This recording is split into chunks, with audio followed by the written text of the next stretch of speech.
live? Are we on? We're on. So anyway, hello everyone or anyone. We were just finishing a story about how I am in Chicago, and today is going to be 107 degrees Fahrenheit, 41 Celsius. Yeah, stick with the real temperatures. Yes. And then last night, because of now it's this hot here today, we had thunderstorms. It was the worst thunderstorms I think I've ever heard in my life. It rumbled, it rolled. Yeah, I do like a good thunderstorm. True. Although I think they're probably a little... Maybe not as dramatic as the ones you've had. Yeah, ours come mixed with, I think they said down on the south side of the city they had 2-inch hail. Good grief. And then west of me they had a tornado. So, you know, welcome to it. Yeah. If that is an indication to move, I don't know what is. See, I'm not going anywhere. Love Chicago, and I'm very, very used to our weather. Right? If I move to, like, I grew up on the East Coast in Connecticut, and we had snow and hurricanes, so you get used to that. If you move to Florida, then I got to get used to all kinds of new disasters. If I move to Texas, I have to get used to all the heat. Yeah. I mean, I know what I know. That's the thing. I mean, as everybody knows, the English love to talk about the weather. But it's always quite strange that they seem to be surprised what the weather's going to be. Did you know it's going to be this hot today? Yeah, it's like that all the time in England. You know, that is English weather. We have summer is usually one Thursday in July, and that's about it. Well, hopefully you have your summer day when I'm there next week. Yeah. Well, it should be. It should be good. Yeah. I mean, it's so bad over here. I think the barbecue kits come with an umbrella. See, here in Chicago, the thing is, are you hardy enough to barbecue in the winter here? Oh, and there are people that do. It's a thing, right? They like shovel their decks of snow and barbecue in the winter. Yeah, I suppose that's for the diehards. Yeah, you can't fix stupid. Is it? Well, that's true. But is it the same people who heat up a metal dustbin of oil and then dip a turkey in? Ooh, no, that's in other parts of this country. But yeah, people do that. And then they come back and watch everything explode, and they don't know why. And they've all seen. Here's the thing, right? They've all seen the YouTube videos, yet they do it anyway. Yeah. Thinking that their time is going to be different. Now, yeah. I do have a friend who is fries his Thanksgiving turkey, but like their setup is unbelievable. It's got like chains and locks and like it's not going anywhere, right? This dude's a professional. But yeah, me in my backyard with a trash can and boiling oil, it's probably not a good idea. And they always look so surprised that the whole thing has exploded and burnt their deck down. Yeah. I never expected that to happen. So, okay, so now how do we segue from that into productivity apps? Talking about working hard and getting things done, let's talk about productivity apps. So, yes, and so actually, and that is the subject of this week's bullet list live. I guess Tuesdays are a thing now. Every other Tuesday. What's that? Every other Tuesday for the moment. Well, yeah, because I got to go because I'm coming over to the UK. Yeah. So, but anyway, let's dive right into it. What is going to be our first one? All right. So these are things that work for us. I'm going to say us. I mean, you and me, when we're doing the podcasting and we're getting organized, there are certain tools, certain apps, certain websites that we're using, and they work for us. Yes, and to kind of hop up on that, they also work for me as a planner, right? These are a lot of the same tools that I use planning. Yeah. So our first one is a combo, and it is one that I used to recommend all the time. It was my go-to, and then it kind of fell out of fashion with me for a long time. And then we started the podcasts all of them, and now it's back. And what is it, Bob? Evernote. Yes, Evernote. Evernote. It's brilliant. It's Yeah, one of those things that people say, yeah, but what's Evernote for? It doesn't have a point to it. I mean, I'm not sure if everybody's wanting a stick to poke them with so they know what to do. But Evernote, I just find so useful in many different ways. yeah. Well, I mean, case in point, I have Evernote up here, right here, with our notes for this show, so that while we're talking, you can, add things to it or take things away. Mine's Um, there. Mine's right there. yeah, I just finished a really big event in Houston that was, how many days was I gone? Like 10 days, something crazy. Yeah. But for all of the events, Evernote is a virtual binder for all intents and purposes. And so I had all my BEOs in there. I had all of my room layouts. I had all of my security orders. I had all of that stuff, and it was all contained right in Evernote. And then I can just switch between devices, right? If I'm on this one, it's there. If I'm on a tablet, it's there. If I have my Yeah. laptop, it's there. It's really good for that. And also, I find it useful when you can bookmark within the browser. Yeah, you can. However, I find bookmarking with Evernote just that bit more useful, Yes. a bit more productive. So it's obviously is available for Firefox and for Google Chrome. There's the plugin for the browser, and you just click, select which notebook, and it's there. Yeah, and I actually moved one up to the same line as Evernote, because we're using it in a lot of the same ways, but it's the same but different. Which is Bubble Up. Now, it's BUBLUP, in the show notes, obviously, but Bubble Up is very similar in that you create folders that you can put anything into. But it's actually a more visual representation. So, for example, and I'll use the London trip I have coming next week. This is where you can add anything to Bubble Up, but it's very easy to share it with people, so the family all has cool things to see. Yeah. So it's the same but different. But again, they're kind of like, we had it on two separate lines, and I'm like, well, it's not really different, but it is different. I don't know. Two different ways. I mean, I suppose with Evernote, you're thinking more text, maybe more bookmarking. With Bubble Up, as you say, it's a more visual thing. So it's the same idea, just two different approaches. Yeah, and Bubble Up is really weird in that you can spin up a live web page from Bubble Up, right? So you can put a whole bunch of let's say restaurants, right? You can, all the restaurants in a particular area of a city, and then you can spin up a website and then it shows those. Go check it out. It's kind of weird. It's kind of cool. It's kind of good. Tess has taken to it. We have a few shared bubbles or Bubble Ups, whatever they're called. Well, And it's Bubble I see Up. her adding stuff to it all the time. It is really cool. Yeah, strange name though. Bubble Up. Bubble Up. Oh, you know why? Because here's the thing: they bubble up things from the internet related to what you've put in your folder. Ooh, Okay. So if you put all restaurants in one folder, it finds some extra, and it'll say, "Hey, this one's just." Okay. Do you want to add that? Do you want to add them? Yeah. So I suppose the spelling is in line with like everything else on the net, like yes, thick and yeah, like spelling skater boy with an 8. yeah. Okay. Weird, but yeah, two good products, and I say Evernote's my fave. Really enjoy that.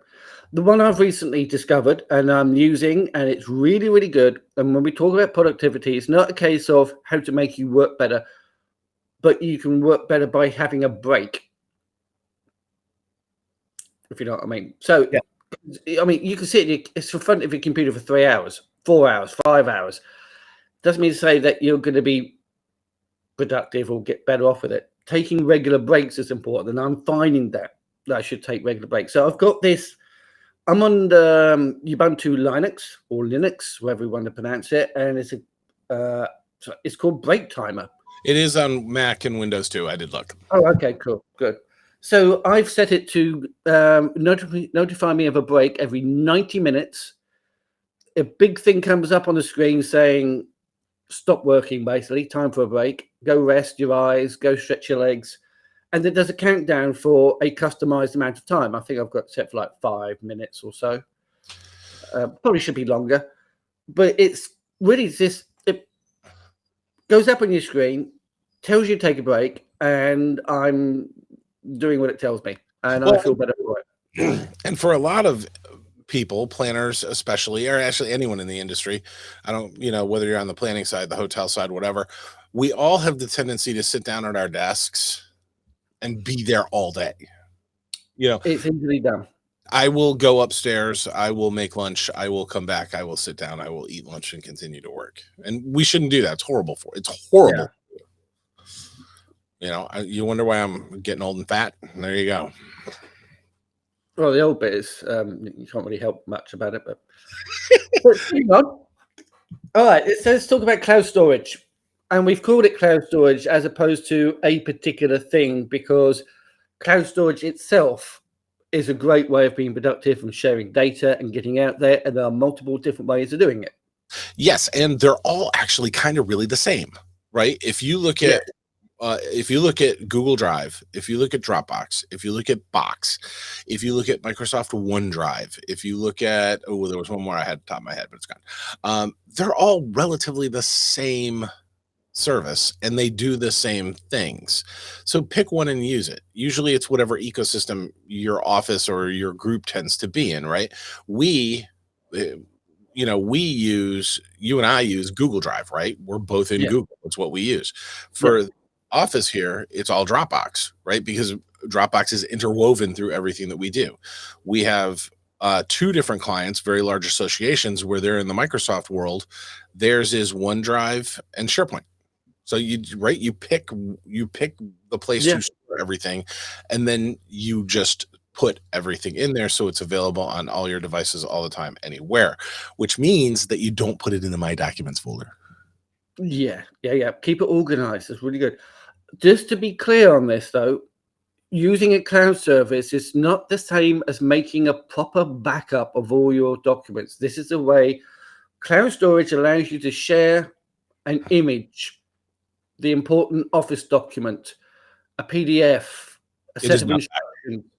It's not a backup because, for example, with Dropbox, all the systems that are synchronized with it, you've only got to delete the image, a file from one, and everybody has that deleted. True. So, but although Dropbox, see, it's getting weird now, right? Because Dropbox does ask now. It's like, do you want to delete this everywhere? Yeah, I suppose it is moving on. But the thing is, unless you're thinking about it and you're taking it into account and changing the settings. Yeah, but to your point, it is not backup. Like for backup, and this even was because this isn't productivity, but for backup, all of the machines in our offices are backed up by Backblaze. Yeah, and to be honest, backups are a different episode completely, another chat completely. But to bear in mind is cloud storage is a way of sharing, not a backing up. And it's so cheap per gigabyte now. Why not? Yeah. Well, isn't that case is limited by the storage on your own computer, isn't it? No. I thought it synchronizes a folder with. So Dropbox now does it where everything is stored in the cloud and you only have an icon of it on your computer. So download as required. Yes. Okay. Now, yes, theoretically, you could fill up your hard drive if you leave everything local plus in Dropbox. Yeah, you're going to fill it up. But there are settings that you make so that if the file hasn't been used in a certain amount of time, poof, there it goes. All right. I haven't used Dropbox for ages because we've been using Google Drive. Right tool for you. Yeah. And this is going to segue, just like we said, backups are backups. Cloud storage is not backup. Next is transferring files. And for that, there can be only one. What was that, Highlander? Did I just make a Highlander reference? I think you probably did, actually. As long as it's only the first Highlander, because the sequels weren't very good. I like the TV show. Never got into it. Yeah, But it the was thing good about down, but yeah, but the first Highlander had the music by Queen, which made it just that much better than the sequels that I don't think had yeah. music. No, Highlander was good. I did like the television show because it was mindless entertainment. It says a lot about the show, doesn't it? Really, this Yeah, mindless entertainment. But anyway, exactly. Anyway, so yeah, transfer for that there uh, is only one. It is WeTransfer. Um, so and to folks out there, if so, here's the story. I have a 1 gigabyte video that I need to send to Bob. Yes, I could probably get a link out of my cloud storage, whether it's Drive or whatever, and send him a link, and then he can download it. Or I can just go to WeTransfer. I type Bob an email, put in his email address, upload the file, hit send, it goes to him, and now I actually can track what happens to it. So I know when he's downloaded it. I know that it's been received. You have all of that backup. And for anyone who's in a creative space, and do not sell yourself short, meetings and events are the creative space. We need to be able to track those things. So if you have session recordings, if you have, you know, you can send speakers a link and they can upload, because it's transfers both ways, so they can upload presentations, videos, all of that great stuff. Definitely use a service to do that. Don't just rely on your cloud storage or whatever. And WeTransfer is the way to go, and it does actually have a free plan. cool. Yeah, because what happens if you send a file to somebody, like a contractor or some description? Have you got the file? Oh yeah, fine. I'm working my way through it. Yes, but from what I can see, you've not even downloaded it yet. So it's a good way of tracking, as you say. It really is. And And it's a calling great way to people. get stuff to people fast. Yeah. So So we're gonna do right. So the last one on the ones that we like and we use is Slack. yes, and I'll throw a caveat on that one too and say, okay, it may not be Slack, it may be Teams, it may be Discord, it may be Oh, let's call it group chat, which is Facebook, very or good at this. whatever. It's yeah, a group managed group chat thing with lots of bells and whistles attached to it, like the integrations that Slack has got. Well, and it's really funny because if you look at you and I, right, we use Slack for the bullet list and then all of the other projects, because Bob and I have like a million projects going. Um, we do all of our communication in Slack. We don't email. Like if you get an email from me, it's important. Yeah, always an email that you can. Well, I haven't really got time to speak to somebody face to face or anything, and it's not time sensitive. You can chuck it into an email.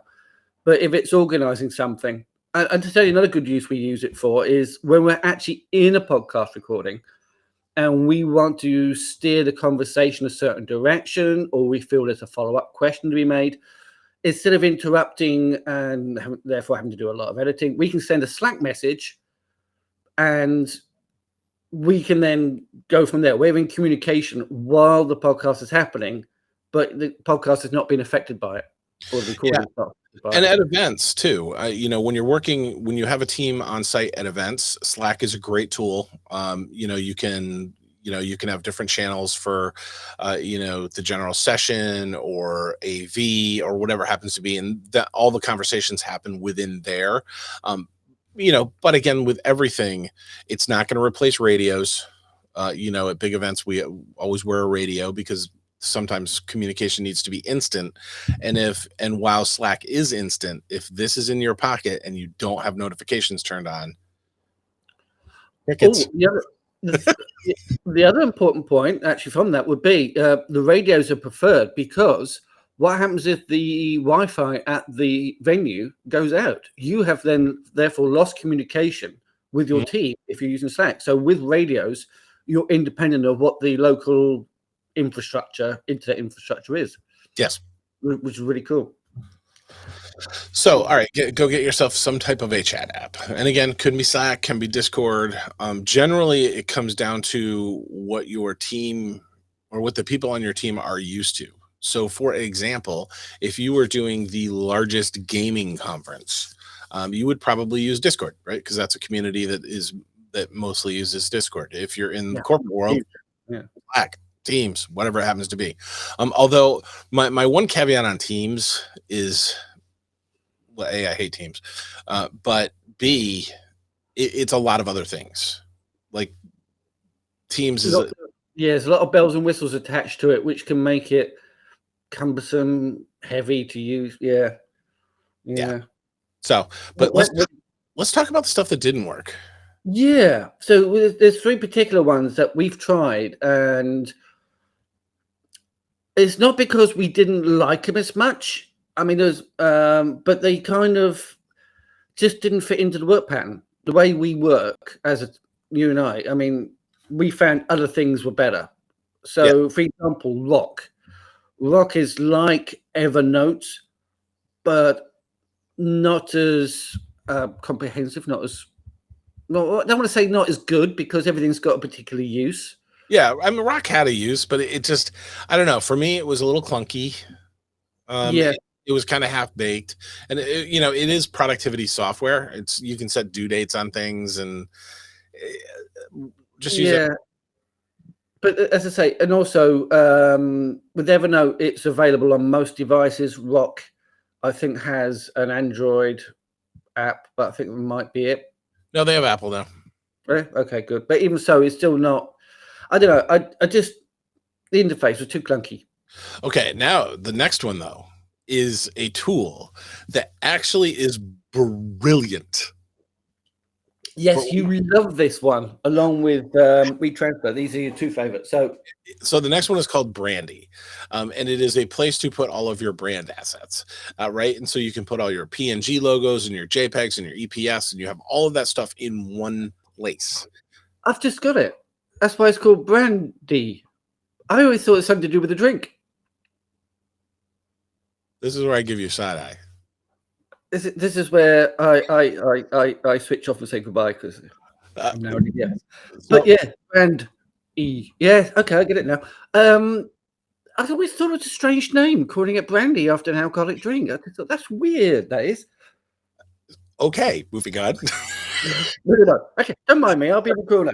So you put all your brand assets in there, and in theory, it is actually a wonderful product, right? It truly is, and for a lot of groups, I would actually recommend everyone check it out, because if you are struggling with that now, it is a great way to get over that hurdle. What we found, or what I found, is we used the professional level of Canva and not so much Photoshop or Illustrator or whatever, because it suits our needs. And there are brand folders within there. So we have all of our logo assets. So we just weren't using Brandy. Now that doesn't mean it isn't a good product, because I actually think that it is for certain groups, especially with large associations or large events or conferences where you have all of those files and no one ever seems to have the right logo. It's a great. Yeah.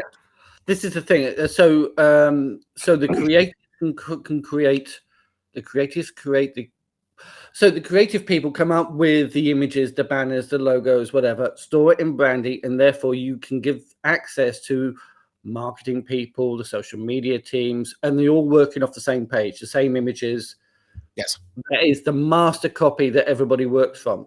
Yeah, and you can put colors in there, all of that. You can. Oh yeah, yeah.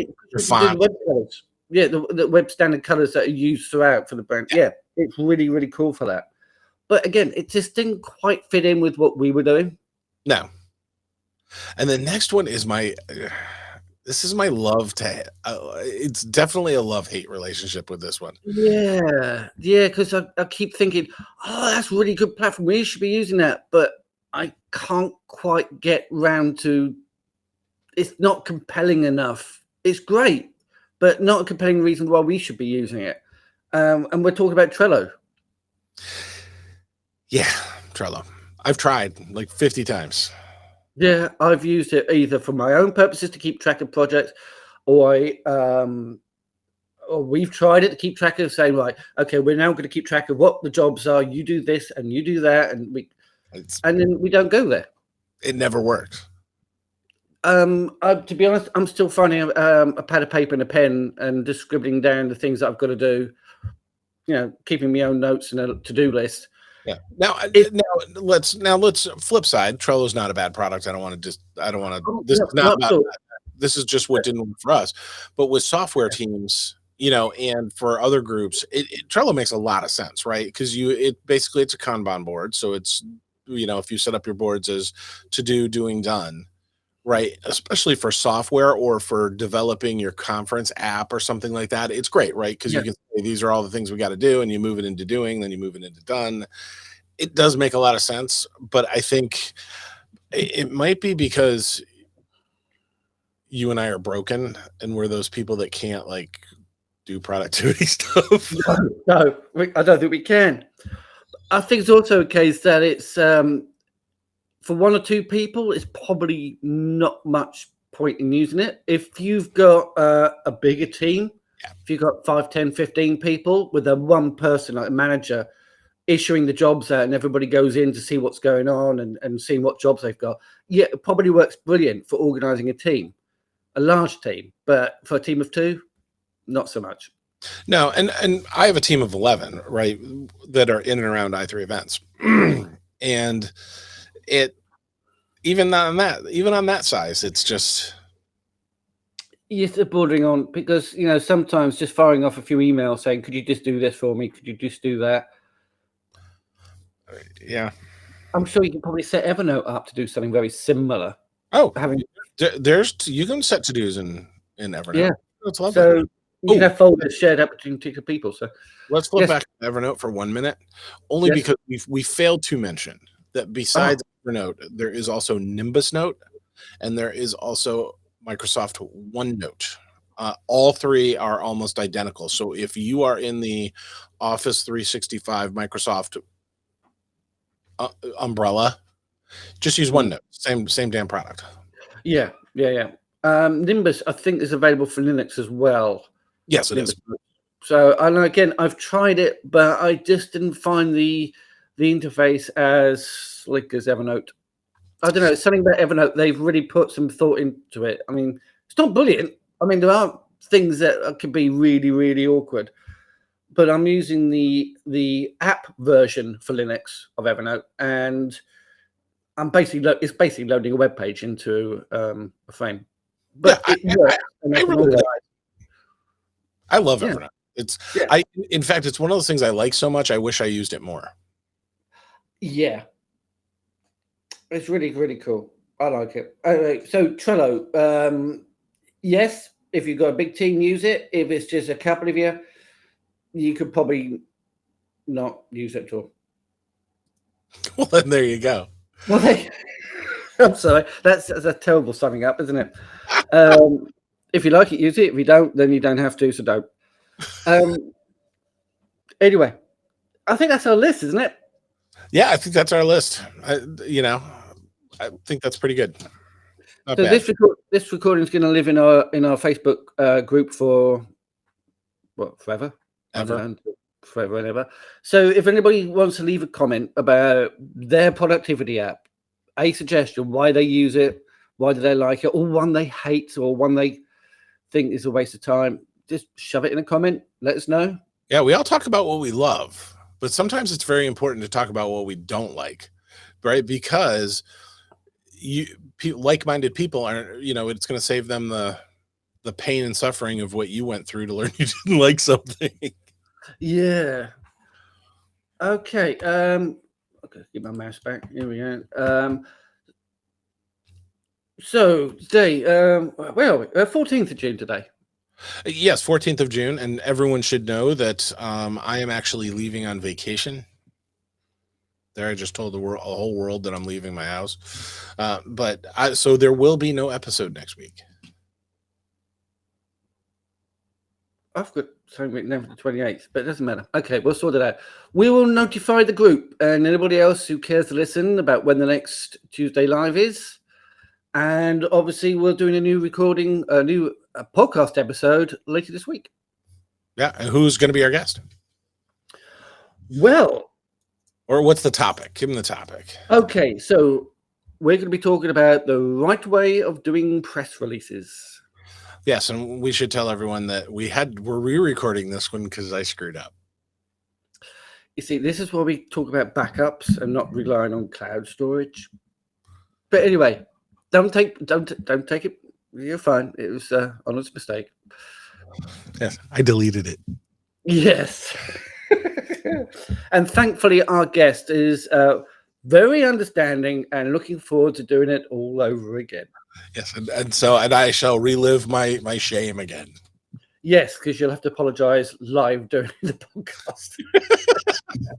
All right, that's awesome. So on that note, let's wrap it up. Thanks, everybody. Yep, thank you everybody for listening. We'll see you again on our next Tuesday live. Keep an eye on the Facebook group and anywhere else we are for announcements and information and notifications. Blah, blah, blah.